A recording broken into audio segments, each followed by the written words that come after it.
Good afternoon, everyone. This is Gatwiri Muthara, Membership and Communications Manager with COMTO National. We apologize for the delay. We are just getting started. We're going to pause for a second to give a few more folks to come into the Zoom. Thank you.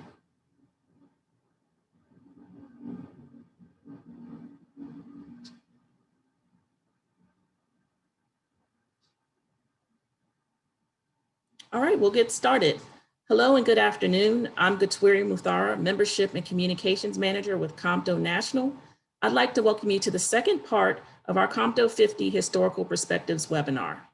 This event is part of COMTO's year-long celebration of 50 years of moving the nation. I'd like to take this time to thank our industry partners for their support throughout the year. They are ACOM, HNTB, Jacobs, and WSP. Before we begin, I have a few webinar housekeeping items to review.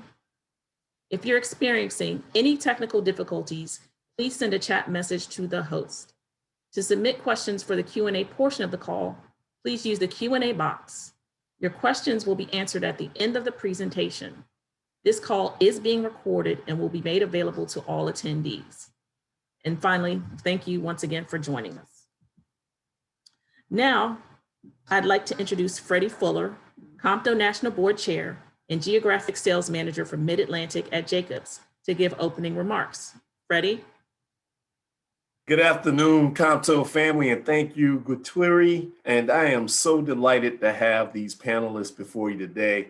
We are celebrating 50 years of COMTO, and we are here for a historical perspective part 2. I know all of these folk, and I'm sure you're going to be informed, entertained as well.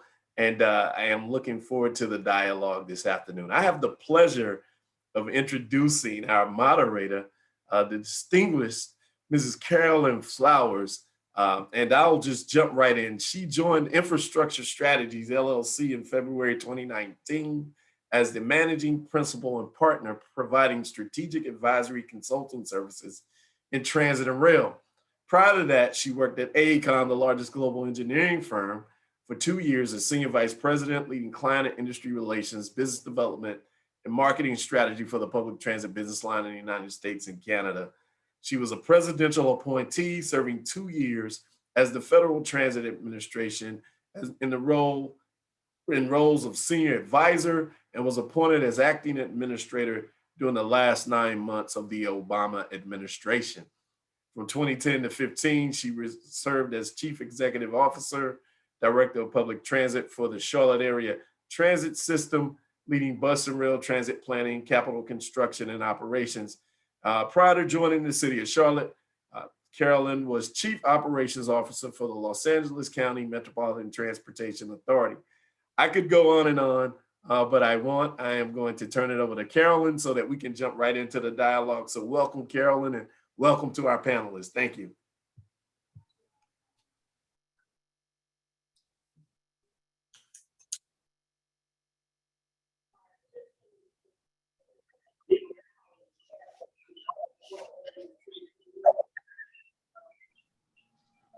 Producer, we're having some audio issues. I'm sorry. I'm sorry, that was my fault. Okay, let me start again. Welcome to our discussion today with 3 former COMTO board members who will provide you with details and perspectives on the history of COMTO from their participation in the industry and with the organization. So I'm going to give you some brief bios and overview of each of the panelists. During the discussion, you're going to learn more about them, and you're going to be enriched as they share their perspectives and experiences. So first, let me start with Jackie Davison. Jackie is the president and founder of Davidson Realty and Management Company, a property management and institutional asset disposition company. The firm has offices in Birmingham, Alabama, and Tampa, Florida, with over 45 years of continuous operations.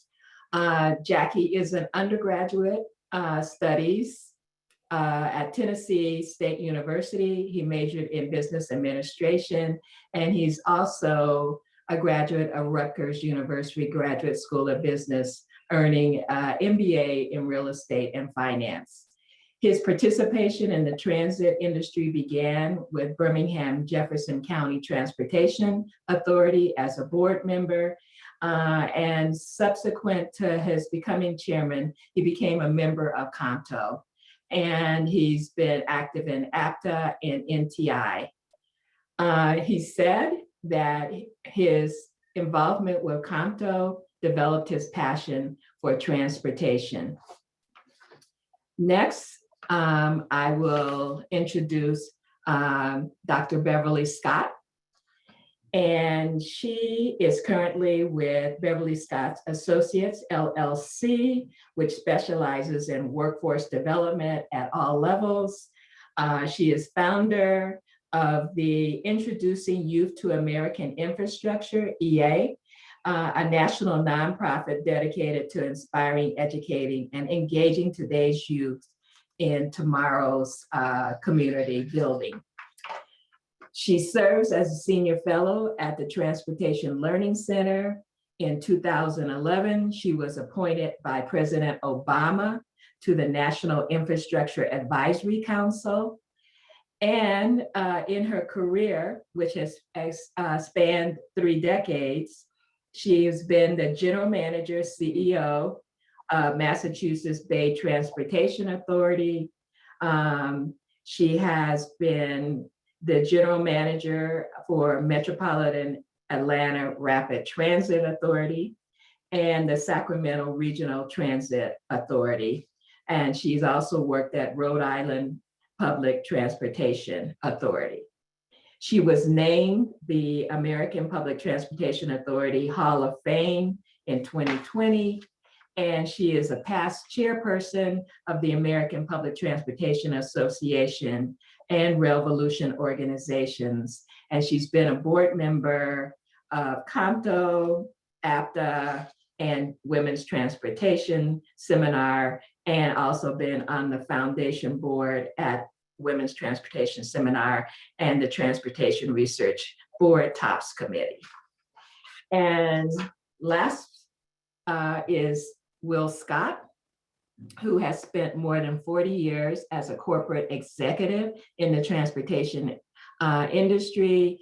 He started out in public transportation with ATE Management and Services Company, where he managed and operated mass transit systems across the country. He rose to executive vice president at ATE, and he was the vice president of marketing and strategic services with 2 of ATE's successor firms, Ryder Public Transportation Services and First Group North America. After taking retirement for First Group, he established his own consulting firm, Will Scott and Company, LLC, where he provides services for talent acquisition, executive coaching, and strategic planning. He's also worked for Professional Transit Management, Ltd., where he rose to position of President and Chief Operations Officer. And he's been actively involved in civic and community organizations, serving on numerous boards during his career, which includes COMTO and several organizations in the Cincinnati area, the Greater Cincinnati Foundation, United Appeal, Urban League, Downtown Council, the Private Industry Council, and 100 Black Men, and the Greater Cincinnati African American Funds, and Boy Scouts of America. So those are our panelists today. Very extensive experience in the transportation industry. And now I'll start our questions. Ms. Flowers, I'm sorry to interrupt you, but I believe one of our panelists is on mute. Mr. Scott, you're on mute. If you could unmute yourself. Our producer is saying Thank you very much. Yes. Okay, so we're having questions in several different categories, and starting out with looking back, My first question is to Jackie. When you joined COMTO, can you give us a brief overview of your experience with the organization?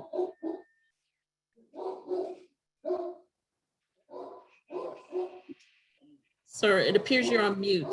If all of our panelists could take themselves off of mute.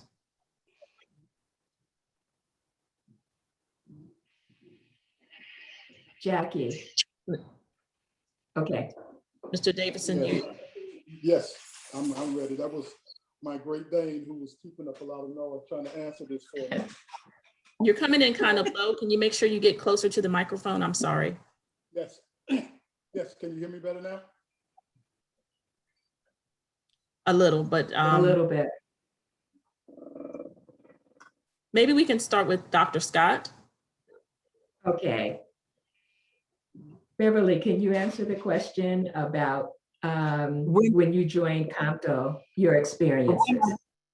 Okay, so when I joined, I was trying to really go back. I want to tell you it was 1979. That was the point at which we started operation of Houston Metro. So I go back to 1979, and I had the opportunity to actually know many and be able to actually work with and see many of the founders. My own history with COMTO is I thought about highlights. Oh, there have been so many highlights, but I have been able to be on the board twice in the capacity of general manager. We've hosted, well, I was a co-host, a baby co-host of meeting that Boston had when Bob Prince was the CEO of the T and I was the CEO of Rhode Island. So they took it and then we took a day.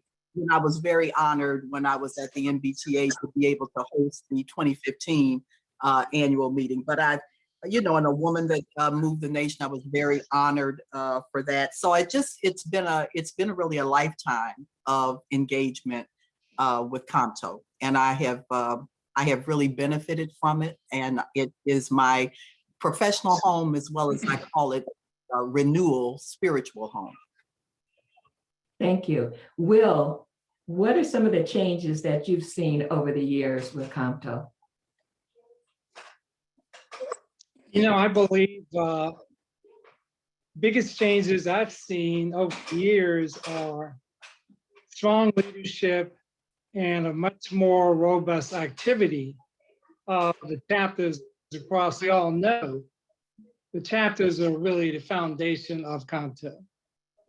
And with regards to leadership, I was really impressed with the leadership of Julie Cunningham, who was a good friend and who really elevated the overall status of COMTO. She was an outstanding leader.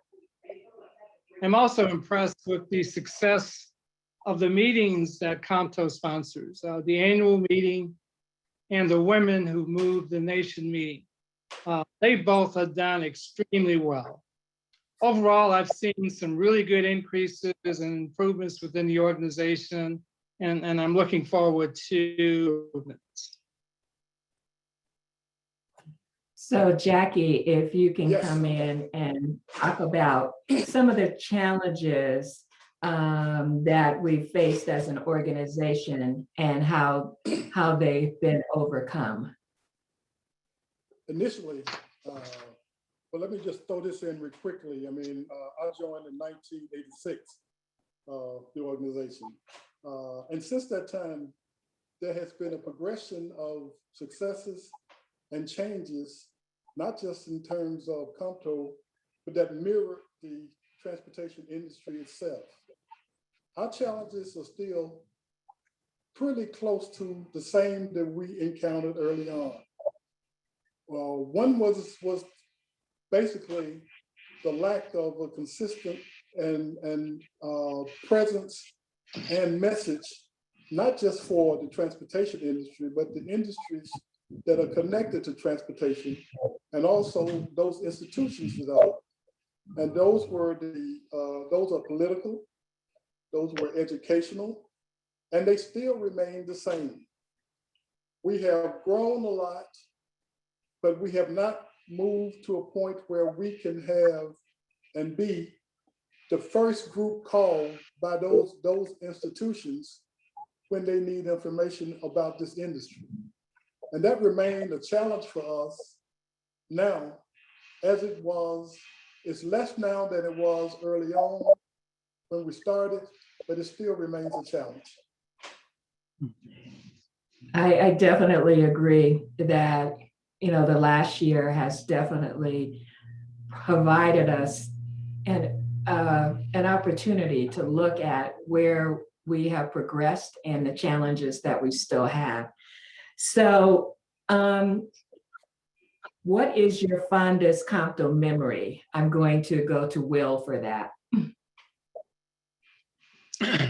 You know, I have so many very good memories of COMTO, but I think, including the fun times, but I think attending the annual meetings and meeting some of the legends in the industry like Carmen Turner, the first Black woman to lead a major transit agency, WMATA.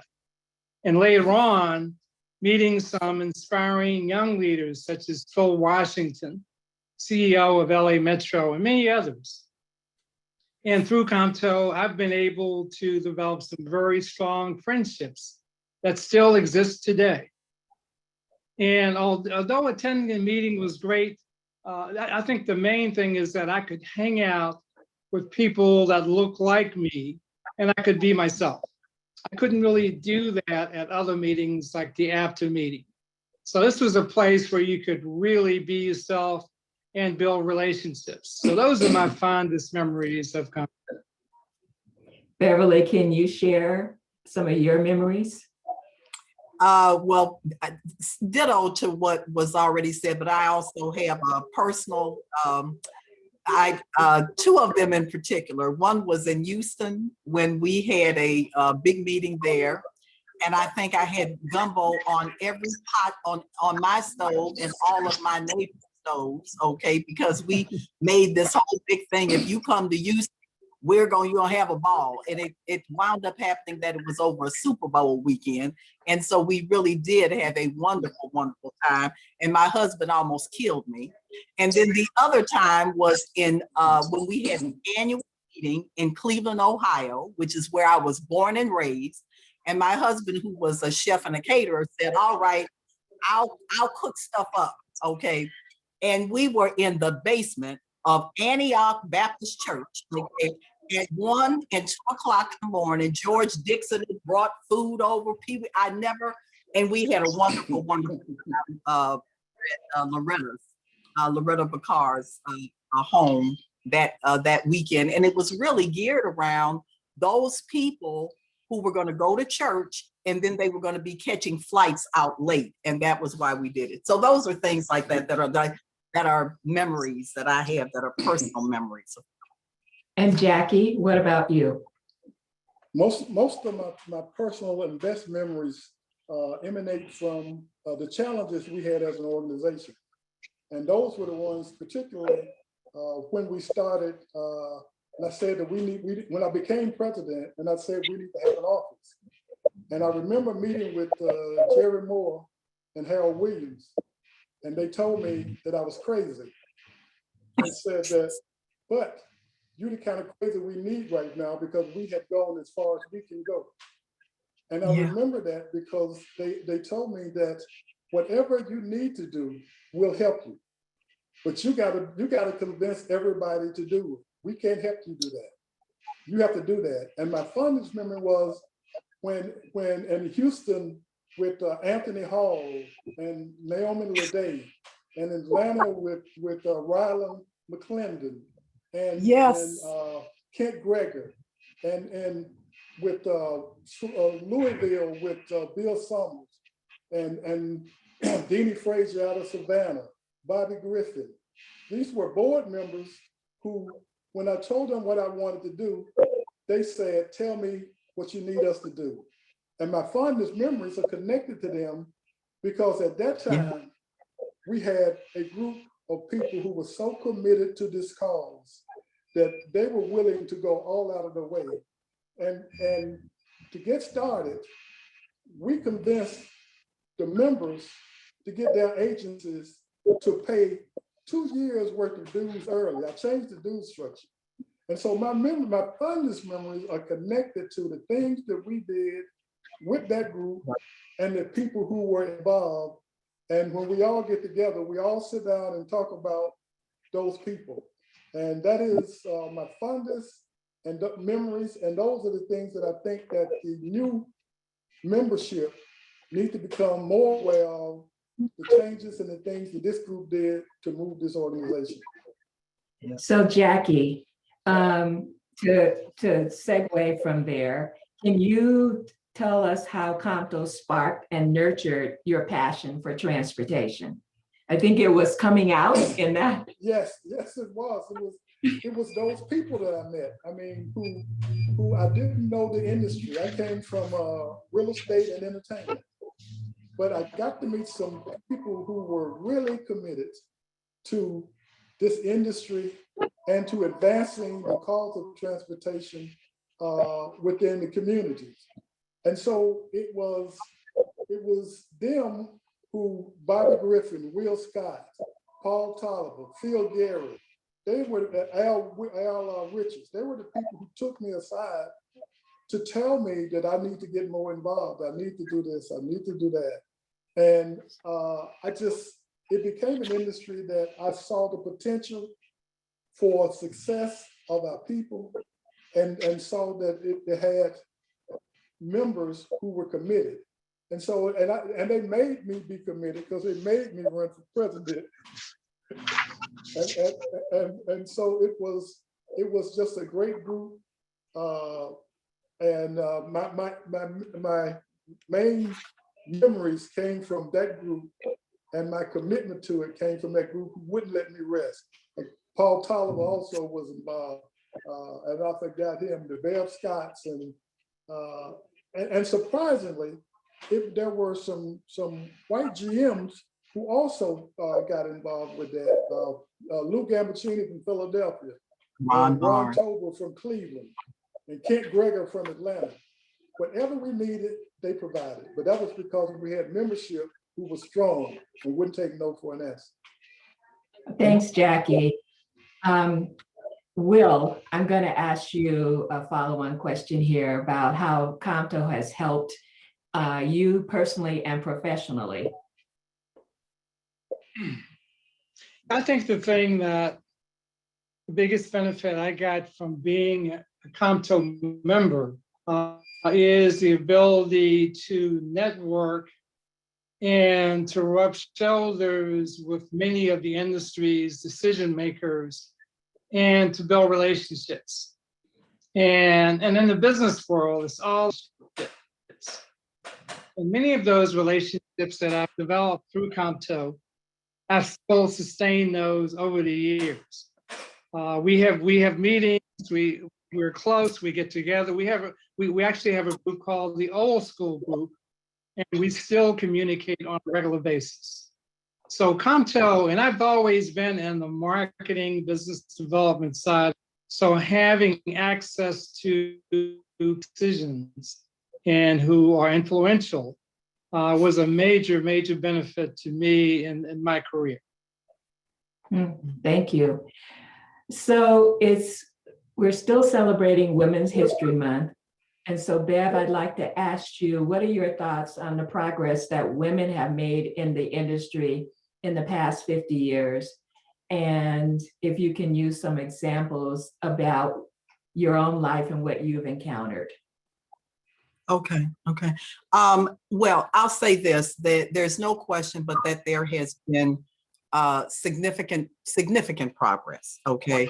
But I'm going to say that, but I'm going to tell you that, but it still has been pretty abysmal. And the reason for that is because I used a card.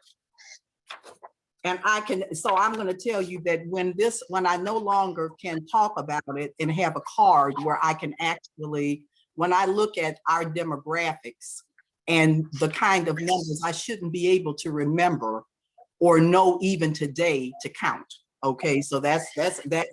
So that lets us know that we still have a long way to go. And I will also say that we have been much more successful in terms of some of the real high profile positions, not taking anything away from that.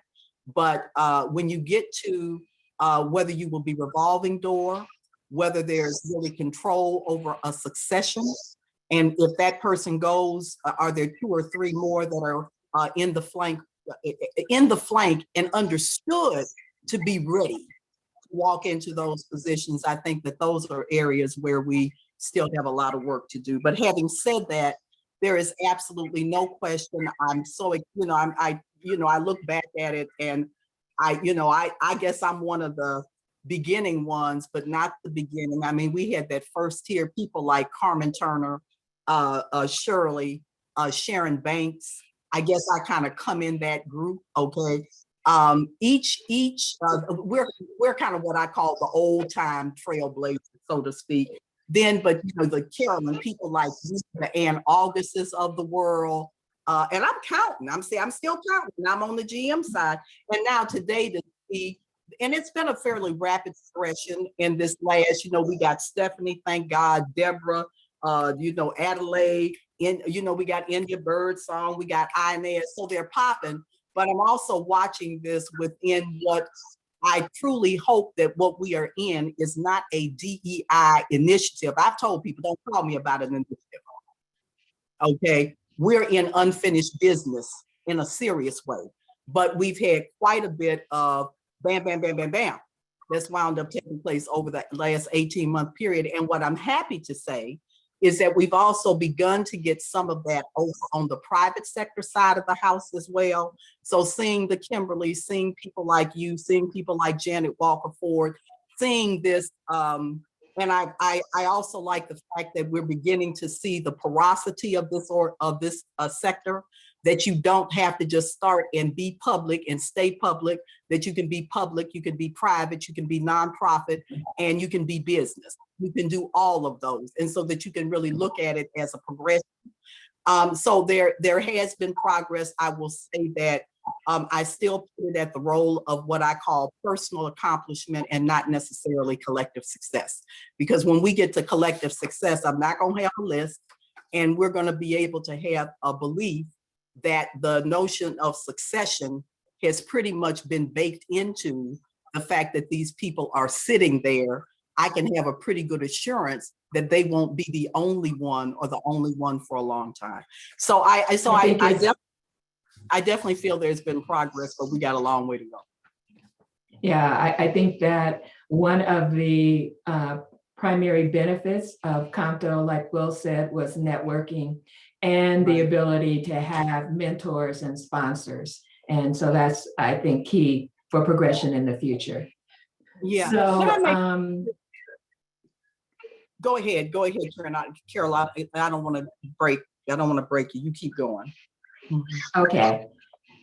So let me talk about the impact of minority leadership. So, Jackie, what would you like your legacy in transportation to be? And what value do you think COMTO has provided to members and leaders? The legacy that I want to leave is that he included everyone, and that nothing he did was for himself, even to this day.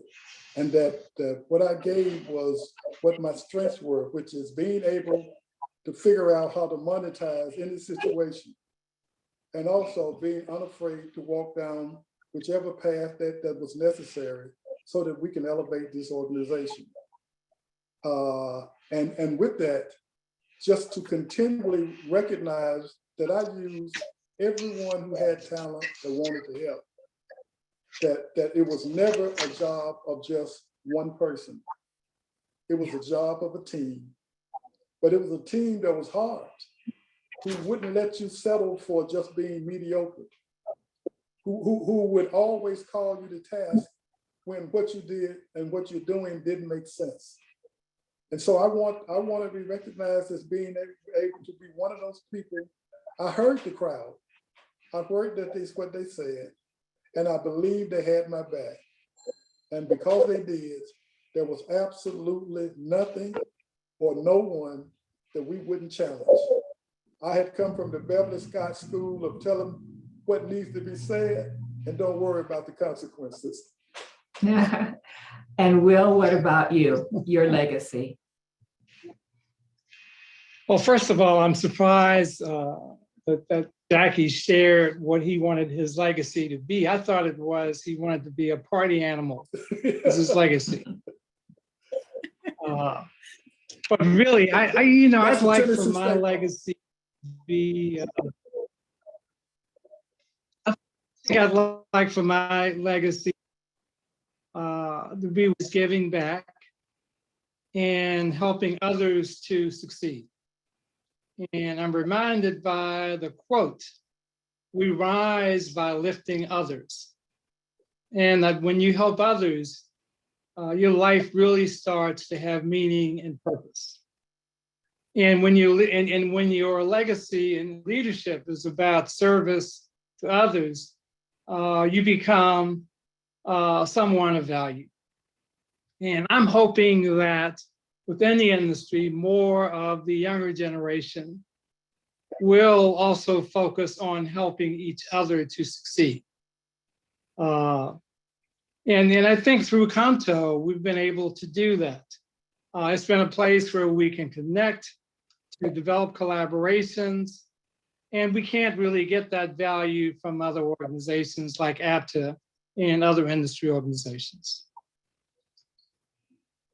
And Beverly, before I have you give your response to this question, I just want to share that you were instrumental in my actually deciding to take a CEO position by basically coming up to me in Washington, D.C. at an APTA event and talking to me, and you gave me the impetus to move on. So Beverly, can you talk about your legacy? Because I know that it's significant. Oh, Carolyn, thank you. Well, I give a lot of it to my parents. Okay, I tell people I'm the biggest charlatan in the world. I've been in transportation all these years, and what I've really been blessed to do is be in the business of community building. And so I say that it ain't about it. It's really people, communities, and outcomes. And so that's been the inspiration that gets you up and keep you going. I like to believe that I've tried to be a leader with courage. Okay. And that doesn't mean you have to be on a kamikaze pilot, but you need to have courage. Okay. And so and then resilience. I laugh and tell people, this is what I tell young people. I say, when you get down, if I could give you any gift, and I talk about the three fairies from Disney, I said, I would give you the gift of resilience. And that is, if you get knocked down one time, I want you to get up 2 and 3. Okay. And so I always laugh and tell folks, I grew up in Cleveland, Ohio. And if you knock me down, you better kill me, because otherwise I'm coming back. Okay. So that's and enjoy what you do. Okay. Because it's a wonderful industry, and we can do a lot of good. So that's it. You were talking about resiliency, and one of the issues that we're facing today is how do we sustain commitment to diversity and inclusion in the industry? So, Will, could you comment on that? Yeah, I think I'd like to see COMTO have much more of an impact in being an advocate for diversity and inclusion. When I look at some of the organizations, for example, I recently looked at a website of a major firm that serves the industry.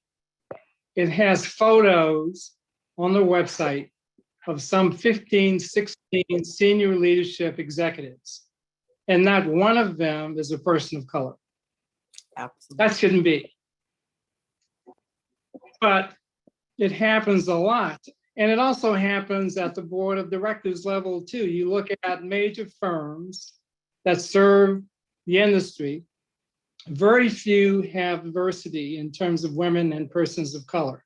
That should not be. Those boards are going to have to begin to reflect their constituents, their customers. And when you look at our industry, particularly in public transit, the final customer, they're persons of color. They represent well over 50% of the users of the product itself. So how is it that you don't have representation on boards of directors?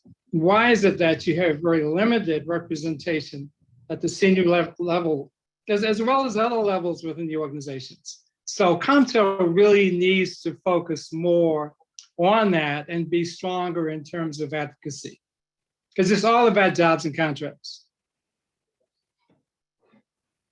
Jackie, can you add anything to this? Yes, I can. One of the things that we had as a goal, we used to always say, "He who educates gets the business." And we tried early on to recognize that the power that to determine who got work, where they got it, was not just the managers of the agencies and not just the board members of the agency. In a lot of instances, it was the political entities that the agencies were represented, where they resided. And one of the things we sought to do was to develop relationships with council members, legislators, and mayors. We did not have to rely on anyone to get us in to see a mayor of a major city, particularly when the employees and/or the board members were having problems and the businesses were having problems. And so what happens is, and what has to be a direction from COMTO, is to get back to getting to a point where they can pick up, we picked up the phone and called mayors of cities and told them they had some board members that they needed to get rid of. And they did. And it was because we had developed strong, sincere relationships with them and have them understand there is a business of transportation, there is a politic of transportation, and there's a social entity of transportation, and all those have to be in play. All of have to be for the benefit of the riders that Will talked about, but it also had to be in the benefit of those people who wanted to be in those positions. And so that hasn't changed. And that still has to be in the mind of the leaders of COMTO now. And it was because we had board members and senior people who could make a difference in the request we made to them. Right. And Beverly, your perspective on sustaining diversity and inclusion. I know you've been very active in that area. Yeah, I'm going to just amen what's been said. It's all an ecosystem. I think we've done a very good job of what I would call, at least of inward looking. You know, what positions do we have? What business opportunity? But this game is a much bigger game than that. Okay, yes, this is a broad ecosystem, and I would tell you that looking outward, the edge that takes advantage of every single asset that we have in terms of leadership at the local level, at the state level, nationally, educating them. They don't, I mean, people don't, they don't know the world that we know. So I'm just saying that connective tissue, being able to be, no question, when people are talking about gentrification and things of that are directly impacting our communities, I wouldn't dare think that they would even think to convene a meeting of any substance on that, where COMTO does not need to be at the table. And that means that our educational institutions, like our HBCUs and that, we need to really start getting them so where we can be doing more writing of our own history, making what our facts are, sitting with all great allies, but actually being respected and a respected, knowledgeable voice in those areas in that space. So I think that there's a time now, and I don't want to overdo it, but I'm just saying this is what I call North Star guiding light time, transformative, big and bold. Okay, and that's what I think that's the direction that we really want to go at this point. Will you surface the need for more boards? I mean, more minority and women on boards. Can you just talk about that a little bit more? You know, the importance of being on boards and the importance of having minorities and women on boards in terms of creating larger opportunities for minorities and women in transportation. Sure, and I admire you because I believe you're serving on at least 2 or 3 boards of major corporations. So I commend you for that. I'm also serving on a private equity board. And really, I believe that major decisions regarding diversity, equity, and inclusions, there aren't going to be positive outcomes if we don't have representation on the boards of directors. But we also have to have board members who are strong enough to make things happen, who aren't afraid to do so. And I would hope that in the future, COMTO could be more of an advocate to get more board members of color and who are women. The other thing is that, you know, when many of us go to interview for CEO positions, typically African Americans, other persons of color are less likely to be hired if there is no one on the board who looks like them, or if there's not a city council where there are persons of color, or a mayor. I am pleased that when I first started in the industry, there was only 1 or 2 African American CEOs. And I keep a track of all of those in the industry now, and we're up to over 75. And that's including those who work for private contractors as well. So that's fairly good progress, but we have a long way to go. But again, those decisions to hire CEOs aren't going to happen if we don't have representation on the boards. Beverly, would you like to provide some input on that? Same thing is, and that was when I was talking before and I was giving you names of all the CEOs, I wanted to say about how important board members have been. There was a time when we didn't even have the CEOs, okay? And those board members were absolutely critical. And once again, they were critical because that helped us to wind up being able to get people within the organizations and moving up within the organization. So once again, it's that whole thing. It takes bringing all the cloth together to be able to get the outcomes that ultimately we want. Yeah. Jackie? Yes, Carolyn, one of the things that neither one of those 2 people would say, because most would view it as them tooting their own horn. But since I'm an innocent bystander, I can say this about both of them. Both of them had a passion or have a passion for getting younger people involved in the industry. Both of them are willing to help. Both are willing to take whatever come their way to get people placed in a position. And that was the sense of the membership of old.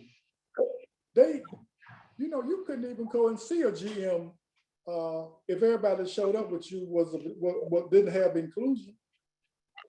There weren't occasions where a mayor that was connected with us would even let anybody come to see him, and there wasn't inclusion. And just to give you a perfect example why this stuff is still needed, I was called the other day about someone who was in a meeting on a major contract, and they told me they're talking to 3 county commissioners of color, 1 of female, and said everybody that came to the table was a male. And it is a problem. But part of the problem is it doesn't end with board members. Board members are just the foundation. It has to be expanded to those people who make the political decisions. They have to want to do that. And they can't want to do that if we don't educate them. And part of what was done early on is that everybody took the time to talk to the new members, to talk to the new board members. We'll mention Julie. I first met Julie at her first meeting in Montreal, Canada. She was starry-eyed and, just walking around. But we got her in the circle of the people who were inherent and movers in the industry to educate her. And she took full advantage of that, and it was manifested in the things that she did. Of course, now, she didn't have any problem calling you at 11 o'clock, 12 o'clock at night to ask you a question. But the good thing was that no one had a problem with that call being made. And so we don't just have to have board members, we have to have people who understand the board. Some people get on boards and they can't distinguish it between a board on the side of a house. They have to be educated also. And so when we do that, we'll make the task of bringing people in, expanding the leadership, getting more people that look like us and look like other people of color. They'll make it easier, and they'll make it such that the youth will want to be in this industry. And we have to help them. So as we look forward, there's a couple of other questions I'd like to ask the panelists. How are we continuing to advance minorities and women in transportation, as well as minority-owned businesses? And this is building off of what you just said, Jackie. So can you give us some perspective in regards to that question? Yes. One of the things that I'm very passionate about and have been since I've been in this industry is understanding that there has to be a progression. We're celebrating COMTO's 50 years, which is admirable, but it's not enough, because organizations are just like individuals. There's a birth, there's a growth, there's some maturations, and then they become grown-ups. We don't want COMTO to just grow old in years. COMTO needs to grow up in terms of the things that they do, the things they advocate. We don't need to have to go all the time to speak to elected officials and educate them. We have to grow to the point that we have COMTO members who become those elected officials. We don't need to just walk into the halls of Congress and always having to call on somebody and develop a relationship with it. We got people in the organizations who are smart enough that we should help them take those seats in the halls of Congress. We got people smart enough so they can be mayors of these cities who will already understand these issues. But we have to educate them, and we have to be prepared to help them move forward to be in those seats. And so in order for us to get the people in the seats, we got to get the people behind the seats to be willing to put them there. And that is our chore, that is our task. And I am pleased at what COMTO has done. Yeah. But I'm gonna be impressed when the people who are in the policymaking positions or in the legal positions of passing laws are sitting in the halls of Congress and are mayors of cities and are county commissioners who will make the job of whoever comes after this group easier. Yep. Oh, that's great. Aspiring to that level of advocacy and education. Will, what do you think? You know, I think we need more people who are a little less egotistical and a little bit more courageous in helping others to succeed. And I think about someone like a Phil Washington who is not afraid to make those types of decisions. It is very difficult for minority firms to do business in our industry. It's very difficult. And the goals that most of the transit agencies have, they are pitiful. Particularly when you think of who's using the product itself.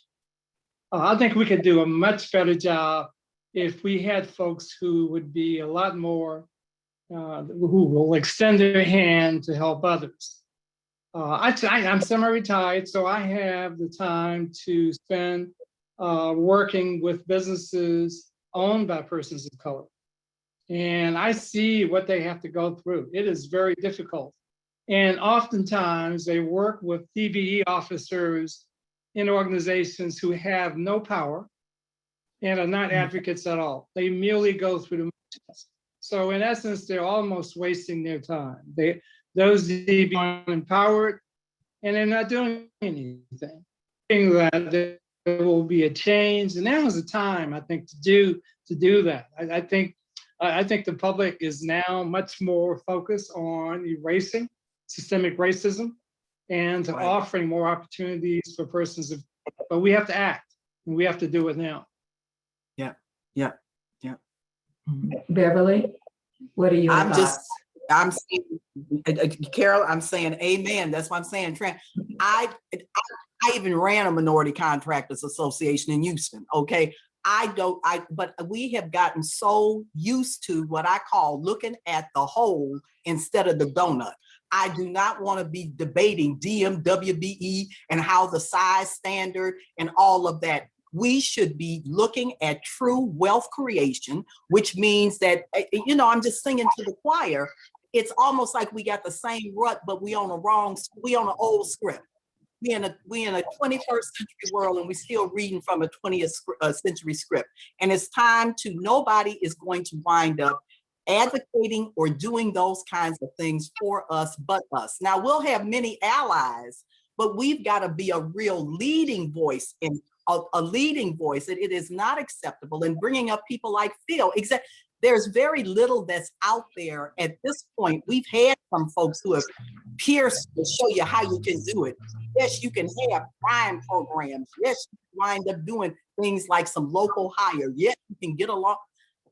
A lot of the stuff is out there. We have to educate people. We have to advocate, and we have to set our own bar and expectation level of what we want. Right? Let me say this now, shut up. Everybody keeps talking about an evolving normal. We need to define what the normal is with intentionality. That is not what we came from. That's where we're going. Okay. So that's all I'm saying. Don't get me started. Okay, so we're at the last question here. I want to find out your thoughts about the organization turning 50 and what advice you would give to the next generation of transportation leaders. So Will, let's start with you. For the next generation of leaders, there are the 2 or 3 things that I would share with them. First, I think you have to do an excellent job at whatever you're doing. You have to excel. You can't do, you really have to do it the best you can. I think the other thing is that always take an ethical approach to all of your decisions. Unfortunately, we've had few of our leaders who've made unethical decisions, and in some cases, those decisions have destroyed their careers. We always have to be ethical in our. I think thirdly, is that we always have to. I think we have to be bold and think big. With the changes brought on by the pandemic, the current business model, particularly in the public transit, has changed. So how are we going to change to make sure that we can have the mobility in our service areas that we can have? It's not just about filling buses and subways. It's really developing strategies and implementing those strategies to make sure that mobility is there and that you are collaborating that effort, all of the available resources that are there. Beverly, can you give me sorry, Will. Same Okay. thing. And I want to underscore the part that Will said. Another thing that I always got from COMTO was you are here, you represent, we have a responsibility to ourselves in terms of excellence, but to everybody else in terms of excellence. So that goes. I would also say the part about to the young continuous learning, that is really, I mean, for them, it's got to be just a natural part of their total DNA. The other two things I would say to them is I love the transportation sector, but you see it even in the nonprofit.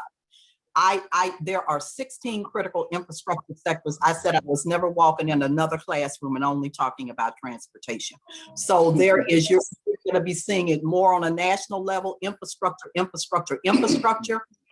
We place a lot, I would say we need water, that's utilities. So the lifeline sectors, transport, water, communications, and energy.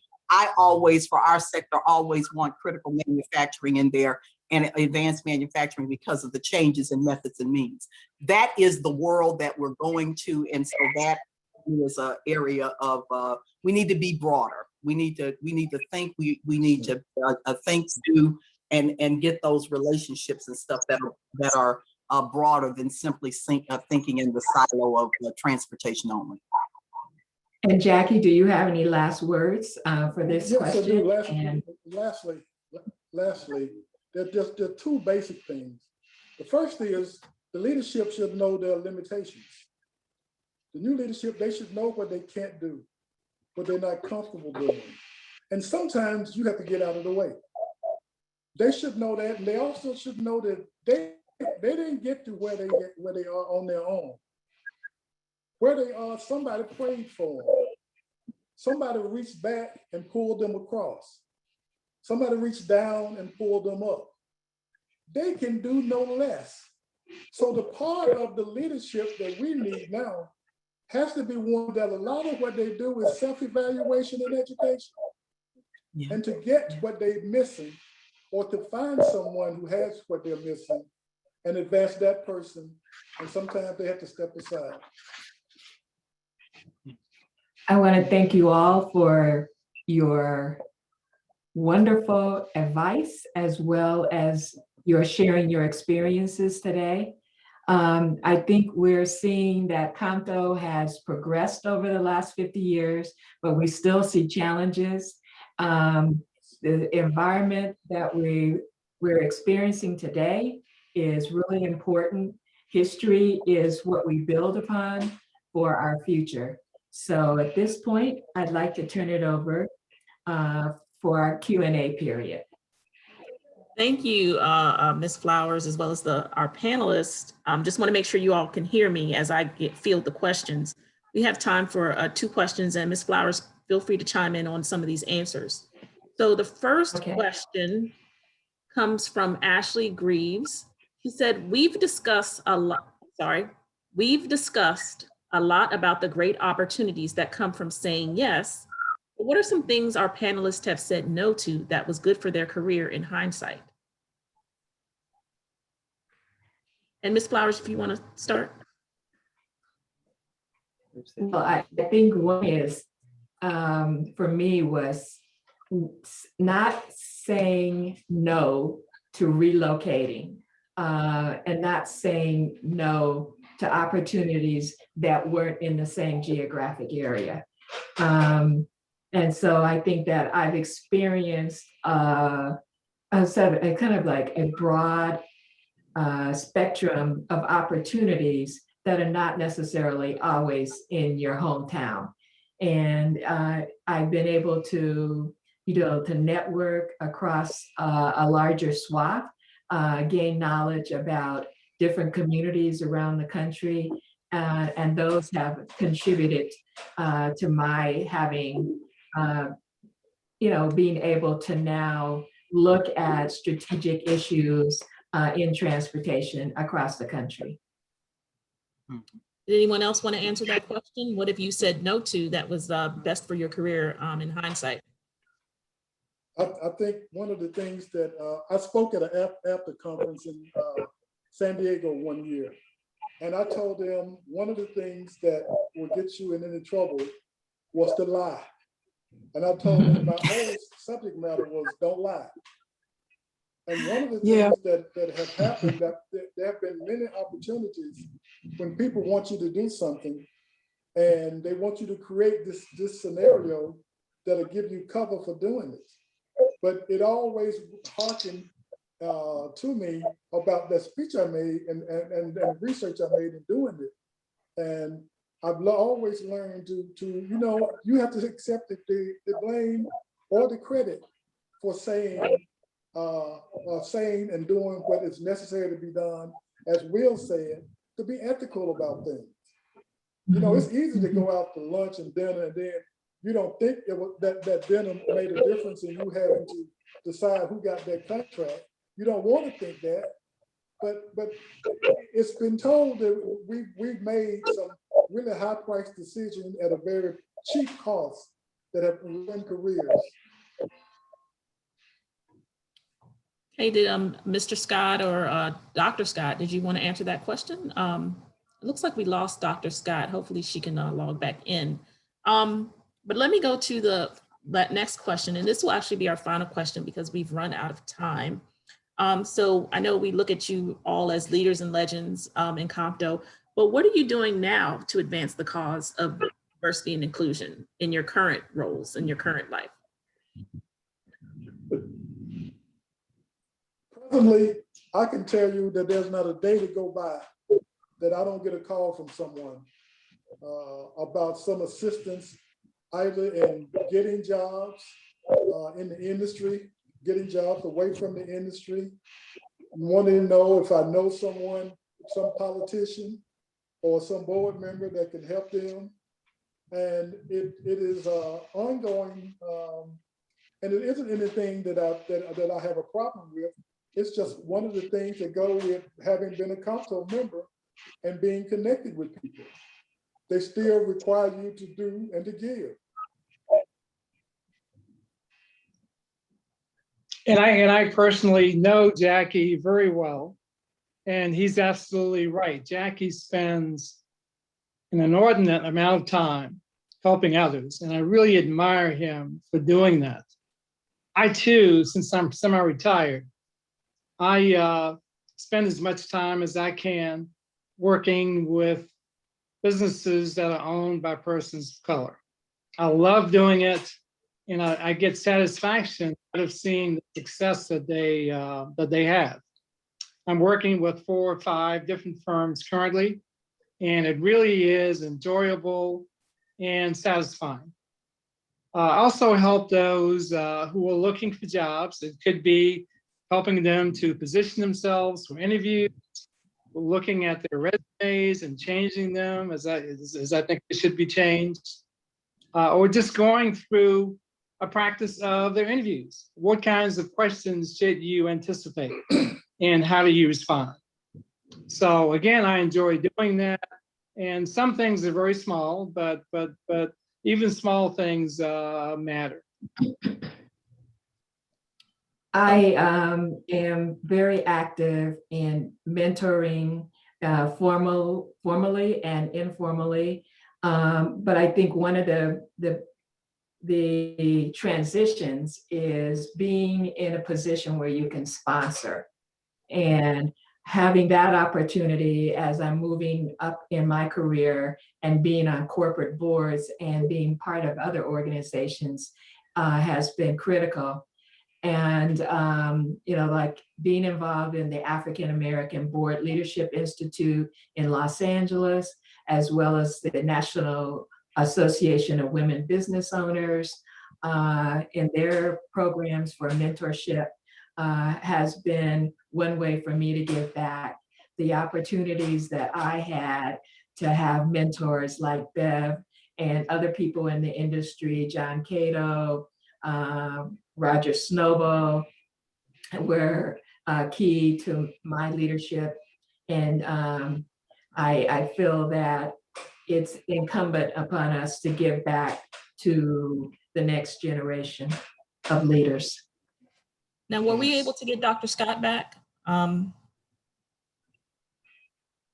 It looks like we've lost Dr. Scott. So I'm going to end with this one final question. I know we asked the panel earlier their advice to young professionals or up and coming professionals. Ms. Flowers, you didn't answer that question. So I'd like to hear what you have to say. What is your advice for up and coming professionals in the transportation industry? I think that Will talked about it. One of the key things is networking and increasing your visibility. So I would say, be involved in organizations like COMTO, like Women's Transportation Seminar, and the American Public Transportation Association to increase your visibility.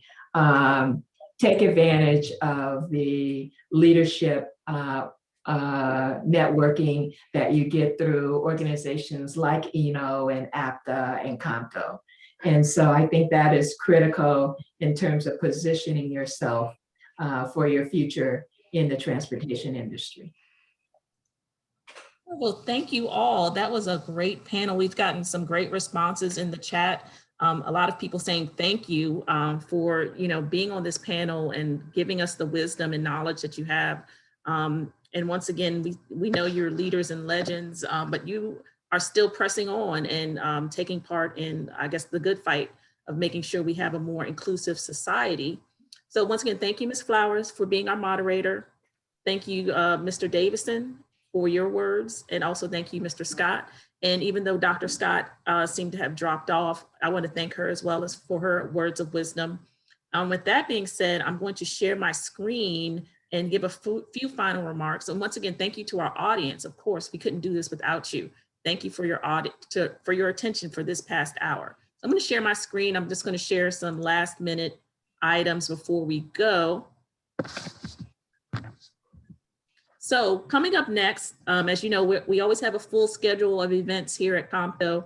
On April 14th, our Emerging Leaders Subcommittee is going to do their work-life balance during challenging times webinar. And then on May 14th, we're going to have our Industry Awards virtual ceremony. This is our 2020 Industry Awards ceremony. Due to COVID, we had to postpone the event last year, but we're going to do it this year and make sure that we honor those folks who have done great work for COMTO and in the industry. And then to help us celebrate COMTO's 50th anniversary, we have our 50 for 50 campaign, where we're asking you, our members and our supporters, to donate $50 for COMTO's 50 years of service. And with your donation, you will get a COMTO branded face mask. And finally, if you have any questions, if you want to know more about the events calendar, or if you want to know more about our events, check out our events calendar. You can learn more about our 50 for 50 campaign. You can learn more about, of course, becoming a member by visiting COMTOnational.org. And with that, I will say good afternoon to all of you. And we'll see you again shortly for our next webinar. Thank you again to our panelists and our moderator. Welcome. Great job, Carolyn. Bye-bye.